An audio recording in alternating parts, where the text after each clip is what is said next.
নমস্কাৰ এই মুহূৰ্তত আহি পৰিছে ৰাজ্যবাসীৰ বাবে কেইবাটাও ব্ৰেকিং নিউজ। আজি হৈছে 10 জুলাই। অসম তথা ভাৰতৰ বিভিন্ন প্ৰান্তৰ পৰা আৰু এনেধৰণৰ গুৰুত্বপূৰ্ণ খবৰসমূহ নিতৌ চাবৰ কাৰণে চেনেলটো ছাবস্ক্ৰাইব কৰি ভিডিঅ'টোত এটা লাইক কৰি দিব।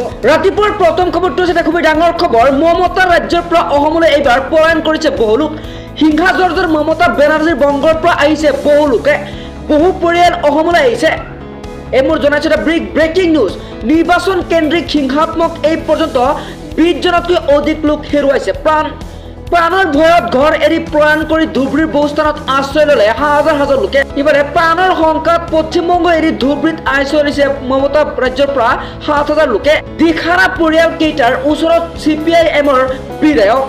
এই মোৰ জনাইছে এটা ব্ৰেকিং নিউজ। হিংসা জৰ্জৰ মমতা বেনাৰ্জী বংগৰ পৰা এইবাৰ বহু লোক পলায়ন কৰিছে অসমলৈ আৰু বহু লোক অসমলৈ আহি আশ্ৰয় লৈছে ধুবুৰীত। নিৰ্বাচনী কেন্দ্ৰিক হিংসাত্মক এই পৰ্যন্ত 20 জনতকৈ অধিক লোকে প্ৰাণ হেৰুৱাইছে। পৰৱৰ্তী খবৰটো হৈছে যে কোনো অপৰাধীয়ে পলাই যাব নোৱাৰিব এই মন্তব্য কৰে ৰাজ্যৰ মুখ্যমন্ত্ৰী ডক্টৰ হিমন্ত বিশ্ব শৰ্মাই।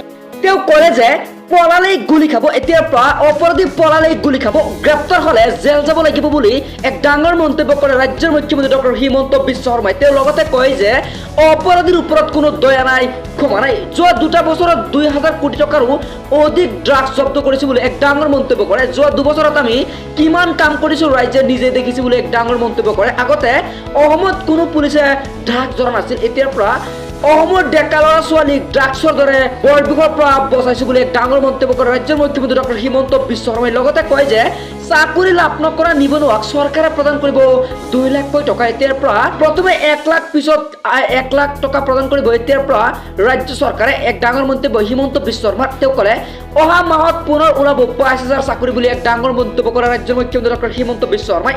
নিবনুৱাৰ বাবে এই উপহাৰ দিলে ৰাজ্যৰ মুখ্যমন্ত্ৰী ডক্টৰ হিমন্ত বিশ্ব শৰ্মাই। পৰৱৰ্তী খবৰ, 5 লাখ মুছলমানক প্ৰতিবাদ কৰিবলৈ টকা দিছে এইবাৰ হিমন্ত বিশ্ব শৰ্মাই। এক ডাঙৰ মন্তব্য কৰে শৃংখল চলিহাই। 5 লাখ মুছলমানৰ প্ৰতিবাদক লৈ এইবাৰ প্ৰশ্ন উত্থাপন কৰে শৃংখল চলিহাই। এই মোৰ জনাইছে এটা ব্ৰেকিং নিউজ। 5 লাখ মুছলমানৰ প্ৰতিবাদক লৈ এইবাৰ এটা ডাঙৰ প্ৰশ্ন উত্থাপন কৰে শৃংখল চলিহা।